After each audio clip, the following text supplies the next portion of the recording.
1815 का जो वार हुआ बैटल ऑफ वाटरलू, इस बैटल ऑफ वाटरलू में नेपोलियन डिफीट हो जाता है। अब नेपोलियन के डिफीट होने के बाद अब ये कहा जाता है कि अब रूल कैसे होगा, अब रूल करने के क्या मेथड होंगे, किस तरीके के हम रूल करेंगे। इसीलिए हम लोग देखते हैं एक ट्रीटी आती है जिस ट्रीटी को ट्रीटी ऑफ वियना बोला जाता है। इस ट्रीटी को हम क्या बोलते हैं, ट्रीटी ऑफ वियना। ये इंपॉर्टेंट क्वेश्चन है स्वयं कि ट्रीटी ऑफ वियना क्या है। ट्रीटी ऑफ वियना 1815 में साइन की गई और आपको क्रम में याद रखना है कि ये बैटल ऑफ वाटरलू के बाद में, जब बैटल ऑफ वाटरलू हो जाता है, नेपोलियन डिफीट हो जाता है, यूरोपियंस पावर जीत जाती है वार को, उस वार के बाद ये आता है ट्रीटी ऑफ वियना, जिसे एक तरीके की ट्रीटी थी। इसे आप समझने के लिए सबसे पहला पॉइंट आपको पता होना चाहिए कि ये जो वियना है, ये वियना एक शहर है। वियना क्या है, एक शहर है। ये ऑस्ट्रिया कंट्री की कैपिटल है। ये क्या है, ऑस्ट्रिया कंट्री की कैपिटल है। ये आपको याद रखना, ऑस्ट्रिया क्या है, ऑस्ट्रिया की कैपिटल को वियना कहा जाता है। एक तरीके का प्लेस है। और उस टाइम पर ऑस्ट्रिया का जो भी एम्परर है, जो ऑस्ट्रिया का चांसलर है, वो ड्यूक मेटरनिक है। ऑस्ट्रिया का चांसलर कौन है, ड्यूक मेटरनिक है। इसीलिए इस ट्रीटी में जो लीडिंग कर रहा है, जो इस मीटिंग को होस्ट कर रहा है, वो होस्ट करने वाला लीडर कौन है, वो ड्यूक मेटरनिक है। कौन लीडर है इसमें, ड्यूक मेटरनिक। अब देखिए ये ड्यूक मेटरनिक नाम आपने पढ़ा है, अब ये नाम रिपीट होता रहेगा और ये इंपॉर्टेंट नाम है, बहुत ही पावरफुल हुआ करता था ये, ठीक है। इसका नाम ड्यूक मेटरनिक है, ठीक है। मेटरनिक के नाम से आप याद रख सकते हैं, 2-3 बार आपको ये नाम मिले। अब इन कंट्रियों ने आपस में एक तरीके की मीटिंग चल रही कि अब रूल कैसे करेंगे। तो इस मीटिंग में कुछ पॉइंट बताए गए, जैसे सबसे पहला पॉइंट इसमें बताया गया कि जो फ्रेंच कंट्री है, इस फ्रेंच कंट्री की जो भी बाउंड्री है, इस बाउंड्री को क्या कर दो, फिक्स्ड कर दो। क्या कर दो, फिक्स कर दो। इस बाउंड्री के फिक्स करने से होगा क्या, कोई बड़ा रूलर अगर फ्रांस पर अटैक भी करेगा तो वो कभी भी फ्यूचर में वो अपनी बाउंड्री को एक्सटेंड नहीं कर पाएगा, वो अपनी बाउंड्री को एक्सटेंड नहीं कर पाएगा। क्योंकि फ्रांस में नेपोलियन ने अटैक किया और फ्रांस से फ्रेंच रिवॉल्यूशन भी स्टार्ट होता है। इसलिए कहा गया कि जो भी फ्रेंच बाउंड्री है, उस बाउंड्री को क्या कर दो, फिक्स कर दो, कि कभी भी फ्यूचर में फ्रांस एक्सपेंशन ही ना कर पाए, फ्रांस कभी भी एक्सटेंड ही ना कर पाए। और इसके साथ में एक बात और बताई गई कि नेपोलियन ने सेंसरशिप अप्लाई की थी, उस सेंसरशिप को जारी रहने दो।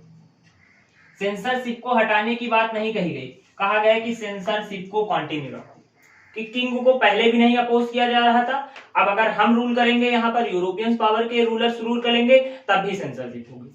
सेंसरशिप को किसी भी तरीके से हटाया नहीं जाएगा। और इसके साथ में जो भी फ्रांस में चेंजेस हुए थे, जो भी फ्रेंच के चेंजेस थे, जो भी फ्रांस के चेंजेस थे, उन चेंजेस को फिर से क्या कर दो, रिस्टोर्ड कर दो। रिस्टोर्ड करने का मतलब फ्रांस में फिर से मोनार्की आ जाएगी। बीच में हमने देखा था कुछ समय के लिए कॉन्स्टिट्यूशन आ गया था, तो उसे क्या किया जा रहा, फिर से रिस्टोर्ड कर दिया जाता है। रिस्टोर्ड का मतलब जिस फॉर्म में था पहले, उसी फॉर्म में वापस चला जाएगा। इस तरीके से फ्रांस में जो भी चेंजेस हुए थे, उन चेंजेस को क्या कर दिया गया, रिस्टोर्ड कर दिया गया। और इसके साथ में सेंसरशिप को कंटिन्यू रखा गया, सेंसरशिप में कोई भी चेंज नहीं किया गया। इसके साथ में कहा गया कि जो फ्रांस है, उस फ्रांस कंट्री की बाउंड्री को क्या कर दो, फिक्स कर दो, कि फ्रांस कभी भी फ्यूचर में एक्सपेंशन ना कर पाए। और इसके साथ में कुछ चेंजेस भी किए गए। चेंजेस ये किए गए कि जो फ्रांस का नॉर्थ पार्ट था, उस नॉर्थ पार्ट को यूनाइटेड किंगडम ऑफ नीदरलैंड को दे दिया गया। ये नॉर्थ पार्ट किसे दिया जा रहा है, यूनाइटेड किंगडम ऑफ नीदरलैंड को दिया जा रहा है। अब देखिए जानबूझकर जो भी फ्रांस के पार्ट है, वेस्ट पार्ट हो गया, नॉर्थ पार्ट हो गया, ईस्ट पार्ट हो गया, ये अलग अलग कंट्रियों को दिए जा रहे हैं।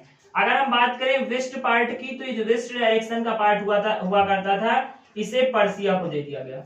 किसे दे दिया गया, पर्सिया को दे दिया गया। ये जो इस डायरेक्शन में जो साउथ पार्ट हुआ करता था, इस साउथ पार्ट को, और इस डायरेक्शन में ये जो ईस्ट पार्ट है, इस ईस्ट पार्ट को पोलैंड को दिया जा रहा है। किसे दिया जा रहा है, पोलैंड को दिया जा रहा है। देखिए जानबूझकर जो फ्रांस के चारों तरफ की बाउंड्री है, जो उसका पूरा सराउंडिंग है, उसे अलग अलग कंट्रीज को दिया जा रहा है। नॉर्थ पार्ट को किसे दे दिया गया, यूनाइटेड किंगडम ऑफ नीदरलैंड को दे दिया गया। United kingdom of great Britain नहीं है, यूनाइटेड किंगडम ऑफ नीदरलैंड को दे दिया गया। जो ईस्ट का पार्ट है, उसे किसे दिया जा रहा है, पोलैंड को दिया जा रहा है। अलग अलग पार्ट को क्या किया जा रहा है, अलग अलग कंट्रीज को दिया जा रहा है। और इसी तरीके से जो साउथ का पार्ट हुआ करता था, उसके पार्ट को इटली को दिया जा रहा है। किसे दिया जा रहा है? इटली को दिया जा रहा है।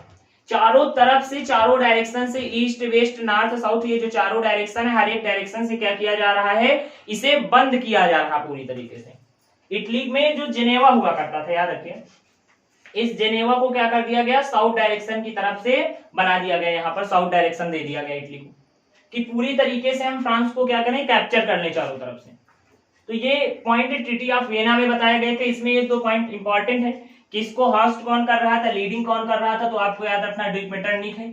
ऑस्ट्रिया, ये वियना क्या है? वियना ऑस्ट्रिया की कैपिटल है, कैपिटल ऑफ ऑस्ट्रिया है।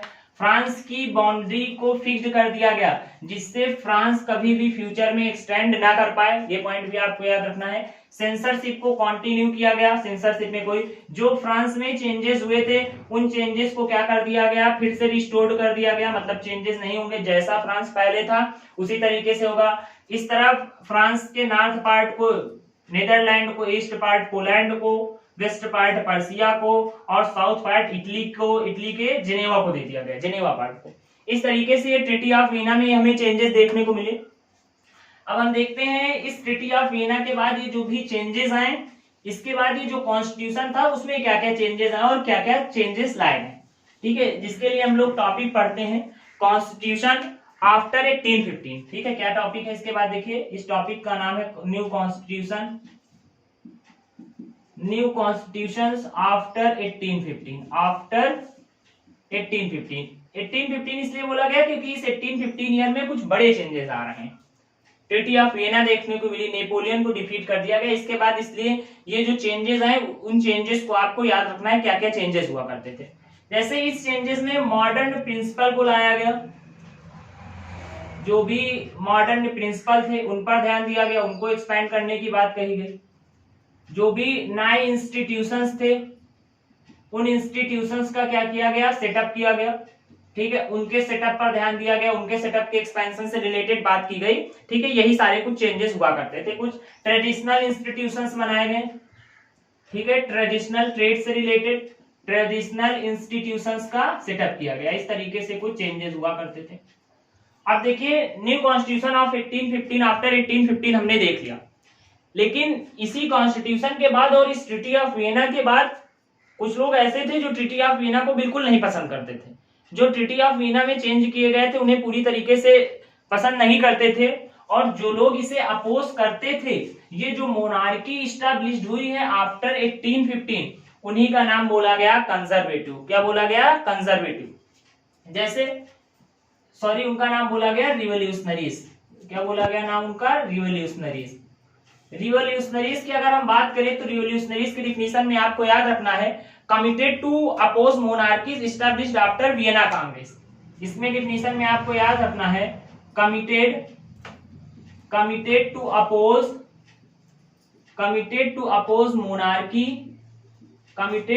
मोनार्की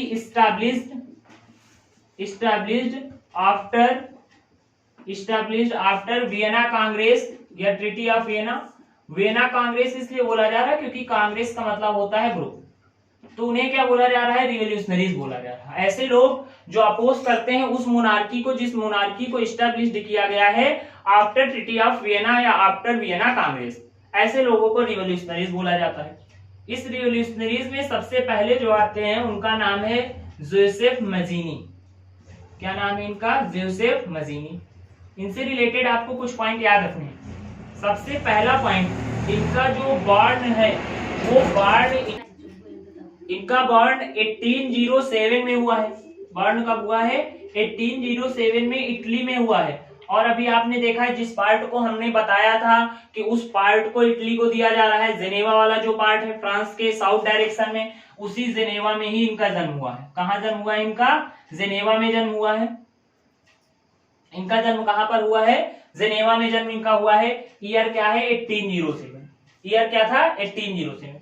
इसके बाद देखिए, इनका एक ही आइडिया हुआ करता था कि हम इटली को यूनिफाई करेंगे। अभी इटली यूनिफिकेशन का टॉपिक अलग हम देखेंगे, बट आपको ये याद रखना है कि जो जोसेफ मजीनी हुआ करते थे, ये अपोज करते थे उस मोनार्की को जो मोनार्की इस्टेब्लिश्ड की गई थी आफ्टर ट्रीटी ऑफ वियना या आफ्टर वियना कांग्रेस, उसे अपोज करते थे।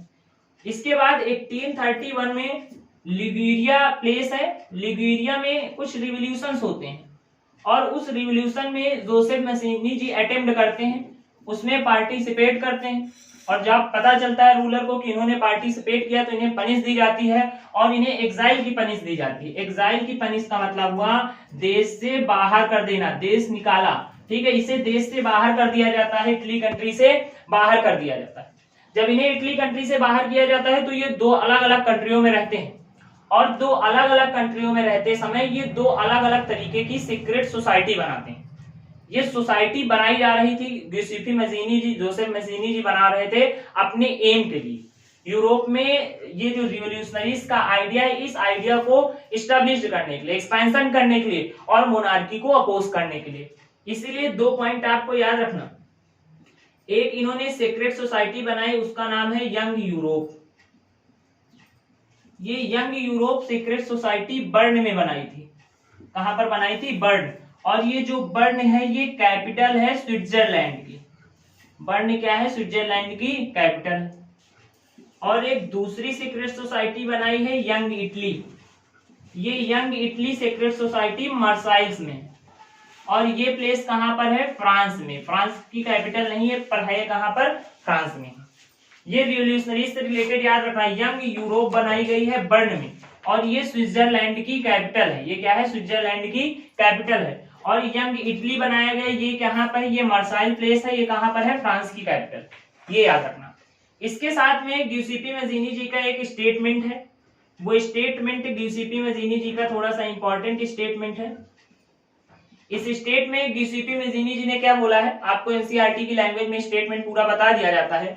उस स्टेटमेंट में इन्होंने बोला है, he believed that गिउसेपी मजीनी believed that God had intended nation to be natural unit of mankind।